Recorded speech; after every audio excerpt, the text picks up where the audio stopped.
আর আল্লাহ যদি তৌফিক না দেয় তো আল্লাহ বলার জন্য আ বলে লা বলার ক্ষমতাও কারো নাই, ঠিক কিনা বলেন? আল্লাহ বলার জন্য যে আ এবং লা বলতে হবে, এটাও আল্লাহ তৌফিক ছাড়া কেউ বলতে পারে না। আল্লাহ তৌফিক ছাড়া বান্দা কথা বলতে পারে না। আল্লাহর তৌফিক ছাড়া বান্দা কিছুই করতে পারে না। বান্দা বান্দি যাহা কিছু করবে তৌফিক লাগবে কার? আল্লাহ। আল্লাহর হুকুম ছাড়া গাছের পাতা পড়ে না, জন্মে না, লড়ে না, চড়ে না। তো আল্লাহ তাআলা আমাদেরকে তৌফিক দিলে আমরা বলতে পারবো, শোনার তৌফিক দিলে আমরা শুনতে পারবো। তো আল্লাহ তাআলার কালাম এটা মহাগ্রন্থ, অনেক বড়। এই কালামের মধ্যে আপনি একটা আয়াতের মধ্যে যদি খেয়াল দেন, এটার গভীরতা অনেক বেশি। যে আয়াত তেলাওয়াত হয়েছে এর গভীরতা অনেক বেশি। এত বড় আয়াত, এত গভীর যে এই আয়াতের আলোচনা করার যোগ্যতা আমার তো নাই। তো বড়রা বলেন, তাদের কাছ থেকে শুনি, আর কিতাব থেকে যতটুকু অধ্যয়ন করেছি খুবই সামান্য। মুহতারাম দোস্ত, যে আয়াত তেলাওয়াত হয়েছে, আয়াতটা কোরআনুল কারীমের মধ্যে এই আয়াতটার নাম্বার অনুযায়ী এটা 21 নম্বর আয়াত। নাম্বার অনুযায়ী এটা কয় নম্বর আয়াত বলেন? 21 নম্বর আয়াত। বলেন, এটা যদি আয়াতটা যদি 21 নম্বর হয়, তাহলে কোরআনে এর আগে আর কয়টা আয়াত আছে? 20টা। এর আগে আর কয়টা আয়াত আছে? 20টা। এই 20টা আয়াতের মধ্য থেকে, শুরু থেকে আলিফ লাম মিম যালিকাল কিতাবু লা রাইবা ফীহ, এইভাবে শুরু থেকে 5টা আয়াতে আল্লাহ তাআলা মুমিনদের সম্পর্কে আলোচনা করছেন। বলেন, কাদের সম্পর্কে? মুমিন। কয়টা আয়াতে? 5টা আয়াত। 20টা থেকে 5টা গেল। এরপরে 6 নম্বর আয়াত থেকে 3টা আয়াতে আল্লাহ তাআলা, 2টা আয়াতে আল্লাহ তাআলা, বলেন কয়টা আয়াতে? 2টা আয়াতে আল্লাহ তাআলা কাফেরদের সম্পর্কে আলোচনা করছেন। কাদের সম্পর্কে বলেন? কয়টা আয়াতে? 2টা আয়াতে। তো মোট কয়টা গেল? 7টা। মুমিনদের সম্পর্কে আলোচনা করছে কয় আয়াতে? 5। কাফেরদের সম্পর্কে 2 আয়াত। 20 পর্যন্ত আর বাকি আছে কয়টা? 13টা। 20 পর্যন্ত বাকি আছে কয়টা? 13টা। এই 13টা আয়াতের মধ্যে আল্লাহ তাআলা মুনাফিকদের আলোচনা করছেন। বলেন, কাদের আলোচনা করছেন? মুনাফিক। তাহলে 20টা পূর্ণ হলো।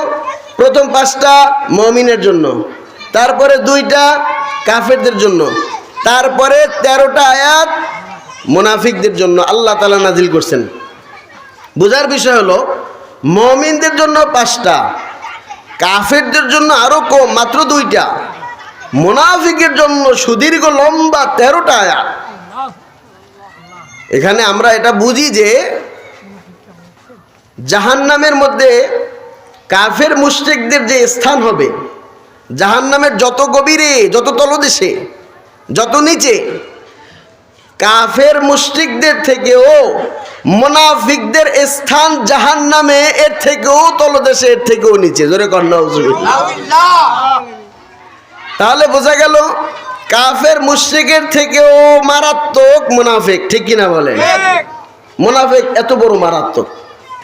অন্যান্য কথা অনেক।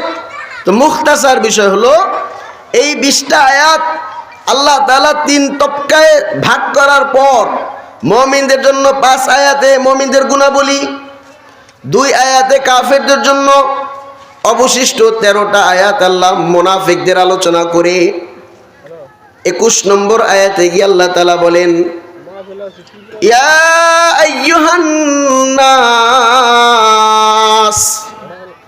এই 21 নম্বর আয়াতে আল্লাহ তাআলা মুমিন, কাফের, মুনাফিক সবাইকে একত্রিত করছেন।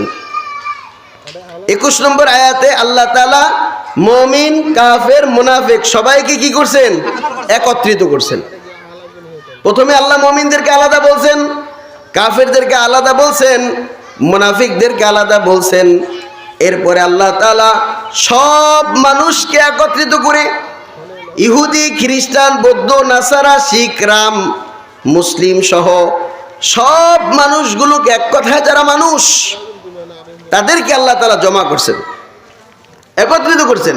ইয়া আইয়ুহান নাস উবুদু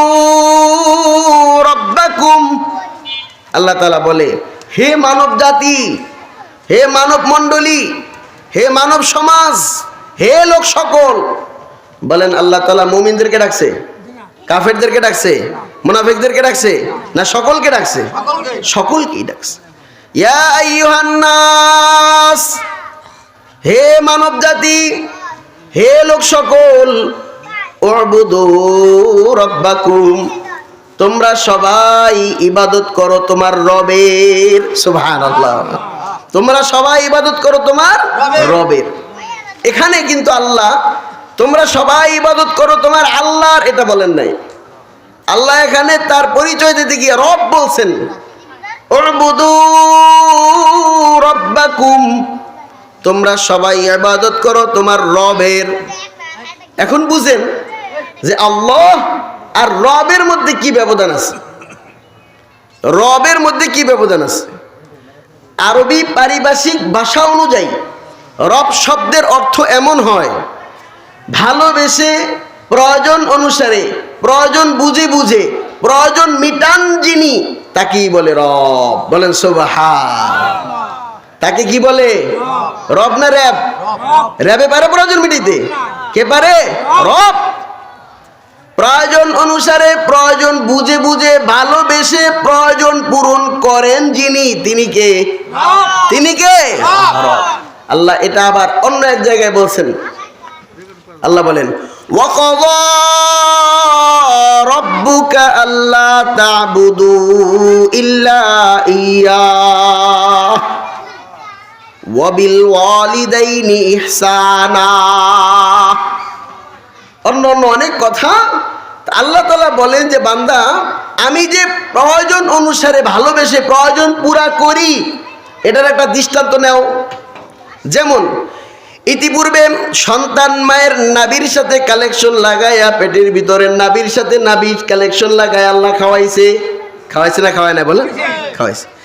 এখন বান্দা দুনিয়াতে আসছে, দাইমা নাভির কালেকশন কাটিয়ে দেয়, নাভির থেকে আর খানা বন্ধ হয়ে যায়। এখন বান্দা কি খাবে? এখন এই নবজাতক শিশুর মুখে কলা দিলে খাইতে পারবো? হ্যাঁ, আপেল কমলা দিলে খেতে পারবো? মাছ গোস্ত না। আল্লাহ বলে, বান্দা, শিশু বাচ্চা নবজাতক দুনিয়াতে আসার পরে এখন তার এই দুনিয়ার কোনো খাবার চলবে না। এখন তার প্রয়োজন এমন খাবার, যেই খাবারটা তার জন্য ঠান্ডাও না যে কষ্ট হবে, গরমও না খেতে পারবে না, তিতাও না মুখে দিবে না, বেশি মিষ্টিও না মুখ ফিরায় নেবে। তার উপযুক্ত একটা খাবারের ব্যবস্থা দুনিয়াতে আসার আগে আমার আল্লাহ তার মায়ের মধ্যে করে দেয়। ঠিক কি না? কে করে দেয়? আল্লাহ। প্রয়োজন অনুসারে প্রয়োজন পুরা করে দেয়। কিছুদিন খাওয়ার পর এই নবজাতক আস্তে আস্তে বড় হয়। এই খাবারটার বেশি দিন ভালো লাগবে না। এখন ফলে কামড় দিতে মন চায়, এখন মাছ খাইতে মন চায়, গোশ খাইতে মন চায়, দাদা রানা ফল, নানা রানা ফল খাইতে মন চায়। এখন বাচ্চার মুখে দাঁত দরকার। ঠিক কিনা বলেন? কি দরকার? দাঁত দরকার। আল্লাহ বলে, প্রয়োজন অনুসারে প্রয়োজন বুঝে বুঝে প্রয়োজন পূরণ করি আমি আল্লাহ, আমি রব। অতএব বান্দার মুখে এখন দাঁত দরকার, এজন্য আমি আল্লাহ আস্তে আস্তে আস্তে আস্তে বান্দার মুখের মধ্যে দাঁত উঠায় দেয়। কে? কে উঠায় দেয়? এখন দেখেন কিছুদিন শিশু বাচ্চার মুখে ছোট্ট ছোট্ট দাঁত, এরপরে আল্লাহ বলে, বান্দা, এই দাঁত দিয়ে বেশি দিন চলবে না। একটা সময় বাচ্চাদের সব দাঁতগুলো পড়ে যায়। ঠিক কিনা বলেন? আবার নতুন করে হয়। ঠিক কিনা? এই বড়রা একটা দাঁত পড়লে একটু তাকায় দেখেন কি পরিমাণ ফাউন্ডেশন করছে আমার আল্লাহ। নিজের দাঁত যখন পড়ে দেখবেন কি পরিমাণ ফাউন্ডেশন, কি পরিমাণ গাড়ছে। আল্লাহ কাই ছোট্ট ছোট্ট দাঁত দিয়ে হাড্ডির মধ্যে কামড় দিয়ে মজা পাইবে না। এজন্য এখন বড় দাঁত দরকার। ছোট্ট সব দাঁতগুলা ফালায়া আল্লাহ বড় বড় দাঁত মুখে তুইলা দেয়। এখন বান্দার বড় দাঁত প্রয়োজন। ঠিক কিনা বলেন? আচ্ছা বলেন, এই যে আল্লাহ প্রয়োজন অনুসারে তার প্রয়োজনগুলো পূরণ করতেছে, এই যে জন্ম হইলেই বাচ্চাদের মাথায় চুল থাকে কি থাকে না? বলেন, বাচ্চা জন্ম হইলে মাথায় চুল থাকে না? থাকে। কিন্তু মাথার চুল থাকে, একটা শিশু নবজাতক জন্ম হইলে মুখে দাড়ি থাকে? বলেন, দাড়ি নিয়ে আসে? আল্লাহ বলে, এখন দাড়ির প্রয়োজন নাই। এখন দাড়ি দরকার নাই, এজন্য আল্লাহ জন্মের সময় মাথায় চুল দিয়ে পাঠায়, কিন্তু মুখে দাড়ি দিয়ে পাঠায় না। কি বলেন কথা ঠিক না? ঠিক না? এখন চুল দরকার, দাড়ি দরকার নাই। আল্লাহ কয় দাড়িটা আমি প্রয়োজন অনুসারে দিব। যখন বান্দার মুখে দাড়ি প্রয়োজন, তখন আমি আল্লাহ দাড়ি উঠে দেই। আল্লাহ বলে, বান্দা যখন তোমার শরীরের মধ্যে একটা গরম ভাব চলে আসবে, জুয়ানি যখন তোমাকে একটা ধাক্কা দিবে, জুয়ানির আগুন তোমাকে যখন পুড়তে চাইবে, জুয়ানি যখন তোমাকে জাহান্নামের দিকে নিতে চাইবে, আমি আল্লাহ তখন তোমার একটা বেড়ার প্রয়োজন, একটা বাধার প্রয়োজন। এখন আমি আল্লাহ দেখলাম না, বান্দা জুয়ানির আগুনে পুইরা ছাই হয়ে যায়। এজন্য আল্লাহ ওই জুয়ানির আগুন থেকে বান্দা যাতে বাঁচতে পারে, এজন্য বান্দারে একটা বেড়া, একটা প্রতিবন্ধকতা, আল্লাহ একটা প্রতিবন্ধকতা সৃষ্টি করে দেয়, একটা বেড়া দিয়ে দেয়। আল্লাহ আস্তে আস্তে তার মুখের মধ্যে দাড়ি উঠে দেয়, যাতে করে বান্দা জুয়ানির আগুন বান্দাকে পুরিয়া জাহান্নামের দিকে নিতে না পারে। যখন প্রয়োজন তখন আল্লাহ দিয়ে দেয়। বলেন, যে আল্লাহ মাথায় চুল দিয়ে পাঠাইছে, ওই আল্লাহ মুখে দাড়ি দিয়ে পাঠানোর ক্ষমতা ছিল কি ছিল না? কিন্তু আল্লাহ দেয়, এখন দরকার নাই। যখন দরকার, যখন প্রয়োজন তখন দেয়। কিন্তু আমি বড় নাফরমান, আমি বড় নাফরমান। আমি কেমন জানো, আল্লাহ বুঝলেন যে বান্দার এখন প্রয়োজন, এখন দরকার, কিন্তু আমি কেমন জানো আল্লাহর বুঝাটাকে বিদ্যাঙ্গুলি দেখাইতেছি যে না আল্লাহ, নাউজুবিল্লাহ, আমার এখন প্রয়োজন নাই, আমার এখন দরকার নাই। এজন্য আল্লাহর কুদরতে বিদ্যাঙ্গুলি দেখায়া আমি এর বিরুদ্ধে আচরণ করি। কিন্তু আল্লাহ বলে, না বান্দা, এখন প্রয়োজন তোমার, এখন প্রয়োজন। আমি আল্লাহ চাইলে জন্মের সময় দিতে পারতাম, দেই নাই, তখন প্রয়োজন ছিল না, এখন প্রয়োজন, আমি তোমাকে এখন দিছি। কিন্তু আল্লাহ মাফ করুক, আমরা যাতে আল্লাহর এই কুদরতে বিদ্যাঙ্গুলি না দেখাই, আল্লাহ আমাদেরকে বুঝার তৌফিক দান করেন। তা আমি যেটা বলতে চাই, যে এই বিষয় বলার জন্য এই আয়াত তেলাওয়াত হয়েছে। আল্লাহ বলছেন, উবুদু রাব্বাকুম, তোমরা সবাই আমার ইবাদত করো। আচ্ছা বলেন, আল্লাহ আমাদেরকে ইবাদত করার জন্য বললেন, রব আমাদেরকে ইবাদত করার জন্য বললেন,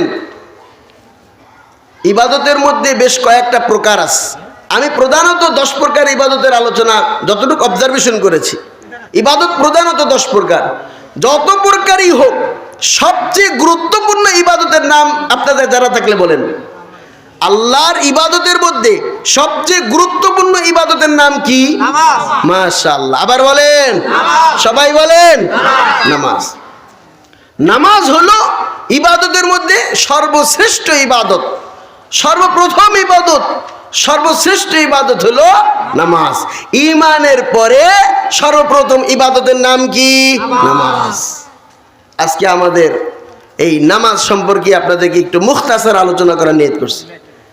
এই যে সর্বশ্রেষ্ঠ ইবাদত নামাজ, দেখেন এই নামাজটা আমরা আলহামদুলিল্লাহ যদি আমরা একটু রিচার্জ করি, নামাজির সংখ্যা কমে নাই, বাড়ছে। আপনারা আমার সাথে একমত হইতেও পারেন, না হইতে পারেন। নামাজির সংখ্যা কমছে না বাড়ছে? বাড়ছে। মসজিদের সংখ্যা কমছে না বাড়ছে? বাড়ছে। জামে মসজিদ কমছে না বাড়ছে? মাদ্রাসা কমছে না বাড়ছে? আলেম ওলামা কমছে না বাড়ছে? মাদ্রাসা ছাত্র কমছে না বাড়ছে? বাড়ছে, বাড়ছে। নামাজির সংখ্যা বাড়ছে, নামাজির সংখ্যা বাড়ছে, নামাজি বাড়ছে, মাশাআল্লাহ, আলহামদুলিল্লাহ। কিন্তু এখনো পর্যন্ত পর্যাপ্ত পরিমাণ হয় নাই, আল্লাহর মানসা মতো হয় নাই, যথেষ্ট হয় নাই। নামাজির সংখ্যা বাড়ছে, কিন্তু ওই কবির কবিতা মনে পড়ে যায়। ওই কবি বলে যে, লাখো মোমিন হো মাগার ईमान में कामिल नहीं, लाखों मोमिन हो मगर ईमान में कामिल नहीं। বলে লক্ষ লক্ষ মুমিন হবে, কিন্তু মোকাম্মেল ঈমানদার, পরিপূর্ণ ঈমানদারের সংখ্যা নিতান্ত কমই থাকবে। ঠিক কি না বলে? মসজিদের ইমাম থাকবে, মুয়াজ্জিন থাকবে, মসজিদ ভরা মুসল্লি হবে, কিন্তু একটা সময় এমন হবে মুসল্লির ঈমান নাই, মুয়াজ্জিনের ঈমান নাই, ইমামেরও ঈমান নাই, কারোর ঈমান নাই। ফুল মসজিদ বেঈমান, ফুল মসজিদের কারোর ঈমান নাই। একটা সময় এমন হবে মেরে দোস্ত, মুসল্লি বাড়ছে, নামাজ বাড়ছে, বাকি আমাদের নামাজের স্বাদ মজা, নামাজের মাধ্যমে যেটা অর্জিত হওয়ার কথা ছিল এটা অর্জনের পরিমাণটা আমাদের কমছে। দেখেন হাকিমুল উম্মত মুজাদ্দিদ মিল্লাত শাহ আশরাফ আলী থানভী রহমাতুল্লাহি আলাইহি তার একটা কিতাব থেকে একটা ঘটনা আপনাদেরকে শোনাই, শুনুন। তিনি তার এক কিতাবের মধ্যে লেখে, একটা জবরদস্ত চোর, একজন প্রকাশ্য চোর, একজন মারাত্মক চোর, মানে চুরি বিদ্যায় পারদর্শী বড় ধরনের একজন চোর চুরি করতে গেছে। করতে করতে এক পর্যায়ে মসজিদেও ঢুকছে। কোন মসজিদে গেছে? তিনি লেখে শাহী মসজিদে চুরি করতে গেছে ঘটনাক্রমে একদিন। আচ্ছা বলেন শাহী মসজিদ কাকে বলে? শাহী মসজিদ বলা হয় যেই মসজিদে বাদশাহ নামাজ পড়ে ওই মসজিদকে বলে শাহী মসজিদ। চোর বাদশাহ নামাজ পড়নেওয়ালা মসজিদ, শাহী মসজিদে চুরি করার জন্য গেছে। ঘটনাক্রমে সেই ওক্তে বাদশাহ ও মন্ত্রীদেরকে নিয়ে মসজিদে নামাজে আসছে। নামাজে আসার পর মসজিদে বৈশা বাদশাহ তার মন্ত্রীর সাথে আলাপ করে, কথা বলে, মন্ত্রী একটা কথা কিছুদিন যাবৎ বলবো বলবো বলে মনে করতেছি তো আজ বলি। তো কথা হলো, তুমি তো জানো আমার একটা মাত্র মেয়ে, আমার কোনো ছেলে নাই আর কোনো মেয়েও নাই, আমার একমাত্র মেয়ে। মেয়েটা বড় হয়ে গেছে, বিবাহের উপযুক্ত হয়েছে, মেয়েটার বিবাহের প্রয়োজন। তো মন্ত্রী তোমাকে একটা দায়িত্ব দিলাম, তুমি খুঁজো গ্রামের মধ্যে, শহরের মধ্যে, দেশের মধ্যে আমার মেয়ের বিবাহের উপযুক্ত পাত্র খুঁজো। এটা তোমাকে দায়িত্ব দেওয়া হলো, বাদশাহের পক্ষ থেকে মন্ত্রীকে দায়িত্ব দেওয়া হয়েছে। পাশে আছে কে বলেন তো? চোর। পাশে আছে কে? মসজিদে আছে কে? শুনতেছে। চোর পাশে বৈশাম মন্ত্রী এবং বাদশার সাথে কথোপকথনগুলো শুনছে। তো মন্ত্রী জিজ্ঞাসা করছে, বাদশাহ আপনার মেয়ে বিবাহের জন্য আপনি পাত্র তালাশ করতে বলছেন, কি ধরনের পাত্র চাই, কেমন পাত্র হতে হবে, একটু চিহ্ন আলামত নমুনা ডেকোরেশন বলে দেন, কেমন পাত্র খুঁজবো? তো বাদশাহ বলতেছে, মন্ত্রী বুঝতে হবে আমার আর কোনো ছেলে নাই, মেয়েও নাই, এই এক মেয়ে যার কাছে বিবাহ দিব, আমার পরে অবর্তমানে সেই হবে এদেশের বাদশাহ, এদেশের মালিক। তাহলে সেই জামাইটাও সেরকম লাগবে। তো কেমন জামাই চাই, কেমন পাত্র চাই? তো পাত্র হইতে হবে পরহেজগার। বলেন পাত্র হইতে হবে কি? পরহেজগার। এই একটা কথা বলে যায়, পাত্র হইতে হবে পরহেজগার। তো পরহেজগার পাত্র হইতে হইবে। তো পরহেজগার পাত্র আমরা কোথায় পাবো? এর একটা আলামত বলে দেন। তো বাদশাহ বলতেছে, মন্ত্রী পরহেজগারের আলামত হইল, আমাদেরকে যদি কেউ জিজ্ঞেস করতো যে হুজুর আমি তো মেয়ে বিয়ে দেবো, একটা পরহেজগার ছেলে দরকার, তা আমি হয়তো বলতাম তার দাড়ি আছে, টুপি আছে, লম্বা জামা আছে, পাগড়ি আছে, এই মনে হয় পরহেজগার। কিন্তু না, যে নামাজ পড়ে, রোজা রাখে, হজ করে, যাকাত দেয়, দান খয়রাত করে, জিকির করে, তালিম করে, যে ইবাদত করে তাকে বলে আবেদ। বলেন যে ইবাদত করে তাকে বলে আবেদ। আর যে গুনাহ থেকে বেঁচে থাকে, গুনাহ থেকে বেঁচে থাকে তাকে বলে পরহেজগার। তাকে বলে কি? পরহেজগার। ইবাদত করা এক জিনিস, গুনাহ থেকে বাঁচা ভিন্ন জিনিস, ঠিক না বলেন? ইবাদত করা এক জিনিস, গুনাহ থেকে বাঁচা অন্য জিনিস। ইবাদত করা সহজ, গুনাহ থেকে বাঁচা কঠিন, ঠিক না বলেন? এজন্য শরহে উমুবি একটা কিতাব আছে, এই শরহে উমুবিতে আমি পেয়েছি, ওখানে উল্লেখ আছে, লিখেছেন লাকাদ গুজাররাতিম মিম্মা নাআল্লাহু আনহু খায়রুম মিন ইবাদাতি সাকালাইন। ওই শরহে উমুবি কিতাবের মধ্যে আছে লাকাদ গুজাররাতিম মিম্মা নাআল্লাহু আনহু খায়রুম মিন ইবাদাতি সাকালাইন।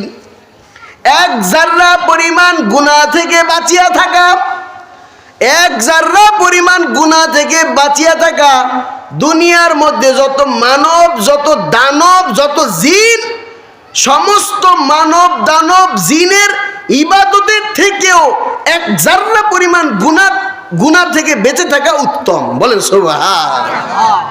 বুঝেন, দুনিয়াতে যত মানুষ আছে, যত জিন আছে, এদের ইবাদতের সমষ্টি নেকি যা হয়, এর থেকেও উত্তম হইল এক জাররা পরিমাণ গুনার থেকে বাইচা থাকা। এজন্য বুজুর্গরা একটা কবিতা বলে, বুজুর্গরা বলে কি জানেন? কৌয়াতে নে কিনাদারি বদমাকুন বরওজুদে খুদ সে তম্বে হাদমাকুন। নেকি কামাই করতে পারো বা না পারো, নেকি কামাই করতে পারো বা না পারো, খবরদার গুনার দ্বারে কাছেও যাইও না। তুমি নেকি কামাই করতে পারো আর না পারো, কিন্তু গুনাহ কইরো না। কারণ একটা গুনাহই পারে জাহান্নাম জান্নাত থেকে জাহান্নামে নিয়ে যেতে, ঠিক কিনা বলেন? একটা গুনাহই যথেষ্ট। এজন্য বাদশাহ বলতেছে মন্ত্রী পরহেজগার সন্তান দরকার। পরহেজগারের ডেফিনেশন শুনছেন? মন্ত্রী বলে বাদশাহ লোকটা পরহেজগার কি পরহেজগার না বুঝবো কিভাবে? বাদশাহ মন্ত্রীকে বলতেছে বুঝার একটা আলামত বলে দেই। কি আলামত? যাকে দেখবা 5 ওয়াক্ত নামাজ জামাতে, বলেন কয় ওয়াক্ত নামাজ? কিসের সাথে? জামাতে, তাকবীর উলার সাথে, খুশু খুজুর সাথে। যে ব্যক্তি 40 দিন পর্যন্ত আদায় করে, তুমি একটু মাথায় রাখো, 5 ওয়াক্ত নামাজ জামাতের সাথে, খুশু খুজুর সাথে, তাকবীর উলার সাথে আদায় করে, এটা পরহেজগারের আলামত বলে দিছে। বলেন তো পাশে বৈশা শুনতেছে কে? মনে আছে? পাশে বৈশা শুনতেছে কে? চোরে। চোর শুনতেছে। চোর এইবার ডাক দিয়ে কই, কপাল খুলে গেছে রে, কপাল খুলে গেছে। চুরি করার জন্য মসজিদে ঢুকছিলাম, আজ বাদশার মুখ থেকে পরহেজগার হওয়ার আলামতও শুনে নিলাম, মন্ত্রীর মাধ্যমে জানতে পারলাম বাদশা মেয়ে বিয়ে দিবে, পরহেজগার লোক খুঁজে, চুরিদারি সব ছেড়ে দিলাম, নিয়ত করলাম পরহেজগার সাইজা যাব, পরহেজগার হয়ে যাব। আর দেরি না, যদি পরহেজগার সাজতে পারি বাদশার মেয়ে বিয়ে করব, বাদশার অনুপস্থিতিতে আমি তো এই দেশের বাদশা। বাস ছেড়ে দিল। আশরাফ আলী থানভী রহমাতুল্লাহ আলাইহি তার কিতাবে লেখেন লোকটা সাথে সাথে চুরিদারি ছেড়ে দিয়ে ওই মুহূর্তে নিয়ত করে বলছে পরহেজগার সেজে যাব। সেজে গেছে পরহেজগার, 10-12 দিন হয়ে গেছে পরহেজগারির বয়স। 5 ওয়াক্ত নামাজ মসজিদে এসে আদায় করে, জামাতের সাথে আদায় করে, তাকবীর উলের সাথে আদায় করে, খুশু খুজুর সাথে আদায় করে। হঠাৎ 10-12 দিন পর মন্ত্রীর নজর পড়ে গেছে রে, মন্ত্রীর নজর পড়ে গেছে। মহল্লার মধ্যে এই লোকটা কি দেখা যায়, 5 ওয়াক্ত নামাজ জামাতের সাথে তাকবীর উলার সাথে খুব ধ্যান খেলার সাথে খুশু খুশু আদায় করে। দেখি দেখি একটু দেখি, দেখতে দেখতে দেখতেছে মাঝে মাঝে বাদশাহ তো বিচক্ষণওয়ালা, তার মন্ত্রীও যথাযথ, তো চিন্তা করতেছে আসলেই পরহেজগার না আবার সাজছে টাচ্ছে, এটারও তো একটা চেক আপ দরকার আছে, আছে না নাই বলেন? কিছু আছে কৃত্রিম পরহেজগার, কি বলে কথা ঠিক না? কোনদিন মসজিদে যায় না, আজান হলে মসজিদ থেকে দূরে যায়, হঠাৎ তাকা দেখি মুসল্লি মসজিদের ইমামের বরাবর কিছু একটা ঘটছে, কি বলে কথা ঠিক না? ঠিক না, কিছু একটা ঘটছে। এজন্যই আজ মসজিদে 2-4 দিন আবার আগের মতো, কি বলে কথা ঠিক না? একজন এক চুটকি বলছে, এক ঘটনা বলতেছে, তো বলতেছে 6-7-এ পরে একটা ছেলে হঠাৎ করে বাবার কাছে এসে বলে বাবা আমারে বিয়ে করায় দেন। কি করায় দেন? জোর করতেছে আমারে বিয়ে করাইতেই হবে, বিয়ে ছাড়া গতি নেই। পরে 6-7-এ, বয়স 13-14, এর চেয়ে বেশি হওয়ার কথা না। আচ্ছা এখন বাপ গেছে প্রেশান হইয়া, কি জ্বালায় বললাম, তো হুজুরের কাছে যাই, ইমাম সাহেবের কাছে, হুজুর পোলারে বুঝান, বয়স 13-14, 6-এ পড়ে, 6-7-এ পরে বিয়ে করতে চায়। আচ্ছা এদিক দিয়ে ছেলে এসে হুজুর আব্বার একটু বুঝান, আমার বিয়ে করাই দেয় না। হুজুর বড় বিপদে, বাপ কয় হুজুর একটু বুঝান, ছেলে কয় আব্বার একটু বুঝান। আচ্ছা তো যাই হোক, এখন আচ্ছা ঠিক আছে, দুইজনকে বুঝাইতেছি, তো তুমি বিয়ে করবা? হ্যাঁ। আচ্ছা কাজ কি? 40 দিন পর্যন্ত মসজিদে জামাতের সাথে আমার পিছনে নামাজ পড়বা, যদি আমি ভালো দেখি তাহলে ইনশাল্লাহ। আরে হুজুর কোনো সমস্যা নেই, মাত্র 40 দিন, ঠিক আছে যান, আপনি মেনে নিলাম, যান, আপনি বলছেন মেনে নিচ্ছি, যান। হ্যাঁ ঠিক আছে, 40 দিন নামাজ পড়তেছে, আইতেছে, নামাজ পড়তেছে, চলতেছে, তো মোটামুটি 38 দিন হয়ে গেছে। 38 দিন পর হুজুর হুজুর আর মাত্র বাকি কয়দিন, কথা কয় না, কয়দিন? 2 দিন। হুজুর ডেকোরেশন করতে হইব, ডেকোরেটরকে বলতে হইব, বাজার করতে হইব, দাওয়াত দিতে হইব, মাত্র বাকি আছে 2 দিন। কথা হয়েছে নি আব্বার সাথে? হ্যাঁ ঠিক আছে, কিন্তু তুমি যে নামাজ পড়ছো 40 দিন, উজু টুজু করছো তো ঠিকঠাক মতো? হ্যাঁ করবো। আমি উজু করার কথা কইছি না মারে, আমি কইছি নামাজ পড়তে।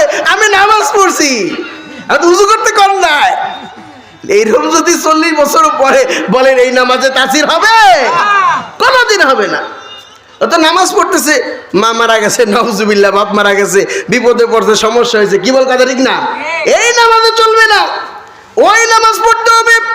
চেক আপ করে দেখি আসল পরহেজগার না সাথে আবার কৃত্রিম পরহেজগার বিয়ে করার লাইয়া, বুঝতে দইব। আচ্ছা এইবার তালাশ করতেছে, দেখে না ঠিকঠাক আছে, মোটামুটি বোঝা যায় পরহেজগার, পরহেজগার বোঝা যায়। 38 দিন, 39 দিন, 40 দিন পর মন্ত্রী এইবার ডাক দিয়ে কই, ভাই একটা কথা আছে সামান্য। কয় কি কথা? কথা হইলো বাদশার পক্ষ থেকে আসছি, বাদশা আমাকে বলছে আপনাকে বাদশার মহলে নিয়ে যাওয়ার জন্য, চলেন আমার সাথে বাদশার মহলে। লোকটা ডাক দিয়ে কয় কেন, কেন আমি সেখানে যাব? বাদশার সাথে আমার কোনো যোগ সাজস নাই, সম্পর্ক নাই, কোনো শত্রুতাও নাই যে বাদশা আমাকে ডাকবে। কেন ডাকতেছে? কয় জানি না, আপনাকে ডাকছে, যাইতে হবে। মন্ত্রী লোকটাকে বারবার চেষ্টা করে, লোকটা যায় না, প্রত্যাখ্যান করে প্রস্তাব, জোর করে নিয়ে গেছে বাদশার কাছে। নেওয়ার পর বাদশা তাকে চেক আপ করছে যে আসলেই ঠিক পরহেজগার কিনা। চেক আপ করার পর মোটামুটি বুঝছে। তো বাদশা তার নিজের মেয়ের বিবাহের প্রস্তাব এই আল্লাহর বান্দার কাছে দিয়ে দিছে। কার কাছে দিছে বুঝে থাকলে বলেন সবাই, কর কার কাছে? চোরের কাছে। চোরের কাছে বাদশা নিজের মেয়ে বিবাহের প্রস্তাব দিয়ে দেয়। বিবাহের প্রস্তাব পাইয়া এইবার আল্লাহর বান্দা এটার জন্যই তো করছে, ঠিক না? ঠিক না? এটার জন্যই তো করছে। বিবাহের প্রস্তাব পাওয়ার পর এইবার লোকটা ডাক দেয়, কয় বাদশাহ না না, আপনার প্রস্তাব প্রত্যাখ্যান করলাম, আপনার মেয়ে বিবাহে আমি রাজি নাম। বাদশাকে আশ্চর্য, মন্ত্রী কয় কি কয়, চোখ কপালে উঠে গেছে। কি বলে? এই মেয়ে বিবাহের জন্য কত মানুষ মারামারি, কাটাকাটি, খুন খারাপি, অর্থনীতি তারা নষ্ট করে, অর্থ নষ্ট করে, কত আশা আকাঙ্ক্ষা নিয়ে কত মানুষ স্বপ্ন দেখে, আর ওরে বাচ্চার মেয়ে বিবাহের প্রস্তাব দেয়, ও যে রাজি হয় না। কারণ কি না, আবার বান টান ধরছে, তাও তো বুঝতে হয়। আবার দাম বাড়ালে ব্যাপারটা আছে না, অনেক সময় ক্ষুধার জ্বালায় পেটের মধ্যে সূরা ইখলাস পড়ে, একজনের পাশে পয়সা খায়, হ্যাঁ কইতেছে ভাই দস্তরখানা শরীকন খাইবেন নি, না না না না না, অথচ ক্ষুধা আছে, ভাবলো আর কি, দাম বাড়ায়। আবার যদি কোনো রকম বইয়ে পড়ে তো শোয়া সেরের নিচে উঠে না, ঠিক না? ঠিক না বলেন? তাহলে দাম বাড়ানোর দরকার কি ছিল? এখন বাচ্চা কয় আবার দাম বাড়ায়নি, রাজি হয় না। যে তালাশ করে দেখে না, দামও বাড়ায় না। ঘটনা তো পেছ লেগে গেছে, কি লাগছে? এইবার ওই লোকটা ডাক দিয়ে কয় বাদশাহ আপনি ভুল করতেছেন, আসলে হ্যাঁ আমি আসলে আপনার মেয়ে বিবাহের উপযুক্ত পাত্র না। আমি একজন প্রকাশ্য চোর, চুরি করার জন্য আজ থেকে 40 দিন আগে আপনার মসজিদে ঢুকেছিলাম। ঘটনাক্রমে সেদিন আপনি মন্ত্রীর সাথে মেয়ে বিবাহের কথা বলতেছিলেন, আপনার কাছ থেকে শুনেছিলাম পরহেজগার সাজার উপায় শুনেছিলাম, সেদিন পরহেজগার সেজেছি, উদ্দেশ্য ছিল মেয়ে বিবাহ করব, পরবর্তীতে আমি বাদশাহ। কিন্তু বাদশাহ ঘটনা কইটা গেছে কি জানেন? ঘটনা হয়েছে 40 দিন পর্যন্ত তাকবীরুলের সাথে জামাতে নামাজ পড়তে গিয়া আমি আর একটা বাচ্চার সন্ধান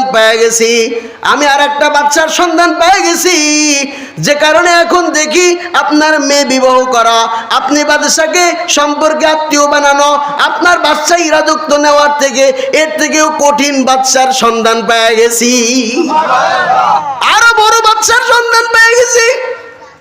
আমি সেজদায় গিয়া বাচ্চার সন্ধান পাই, রুকুতে গিয়া বাচ্চার সন্ধান পাই। আমি এখন এমন বাচ্চার তালে ব্যস্ত, আমি এখন এমন বাচ্চা নিয়ে ব্যস্ত, যত মেরা তু সব মেরা, খলক মেরা জমি মেরি, अगर एक तू नहीं मेरा तो कोई शई नहीं मेरी। ও বাদশা, যেই বাদশার তালাশ পাইছি, যেই বাদশার সন্ধান পাইছি, ওই বাদশার বাদশাহীর কাছে আপনার মেয়ে, আপনার ক্ষমতা, আপনার সম্পদ, আপনার সম্মান, আপনি বাদশার থেকেও ওইটা আরো বড়। সুবহানাল্লাহ, ওইটা আরো বড়। ওই বাদশাকে নিয়ে আমি এখন খুব ভালো আছি বাদশাহ, আর আপনার মেয়ে দরকার নাই, আর আপনি বাদশাহী দরকার নাই, আপনার সাথে সম্পর্ক আত্মীয় করার দরকার নাই। এখন আমি যেই বাদশা পাইছি, আমি যেই বাদশা পাইছি, আমি এই বাদশা নিয়ে বড় ভালো আছি।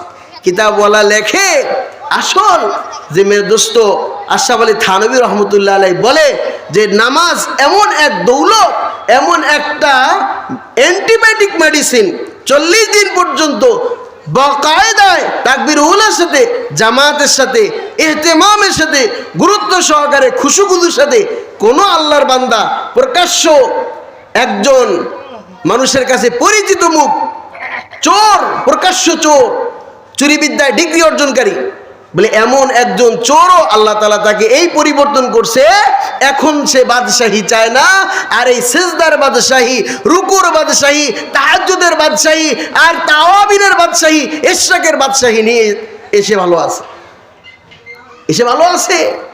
এজন্য আশরাফ আলী থানভী রহমতুল্লাহ আলাইহি লেখে যে কেউ যদি 40 দিন পর্যন্ত গুরুত্ব সহকারে ইহতিমামের সাথে 5 ওয়াক্ত নামাজ পড়ে, তা আল্লাহ তাআলা তার বাদশাহীর একটা নকলান, একটা নমুনা, আল্লাহ তাআলা তার সাথে একটা পরিচয়, আল্লাহর সাথে তার একটা পরিচয় হয়ে যায়। সুবহানাল্লাহ। বান্দা নামাজ ছাড়তে পারে না, বান্দা নামাজ ছাড়তে পারে না, সেজদায় মজা পায়, রুকুতে মজা পায়, তাসবিতে মজা পায়, এরা সবাই পায় না। আল্লাহ তাআলা যাকে দেয় সেই পায়, ঠিক কিনা বলেন? এজন্য দোস্ত আজকের আলোচনার মূল কথা হলো মাত্র 40 দিন পরীক্ষামূলক টেস্ট স্বরূপ উজু গোসল ঠিক করে, পাক পাকিজার দিকে লক্ষ্য করে, হালাল হারাম তমিজ করে যদি আমরা 5 ওয়াক্ত নামাজ গুরুত্ব সহকারে পড়তে পারি, তাহলে এই জমানায় আবু বকর, আলী, ওমর, ওসমান হওয়া যায়। সুবহানাল্লাহ। আল্লাহ আমাদেরকে 5 ওয়াক্ত নামাজ গুরুত্ব সহকারে জামাতের সাথে মসজিদে আদায় করার তৌফিক দান করেন।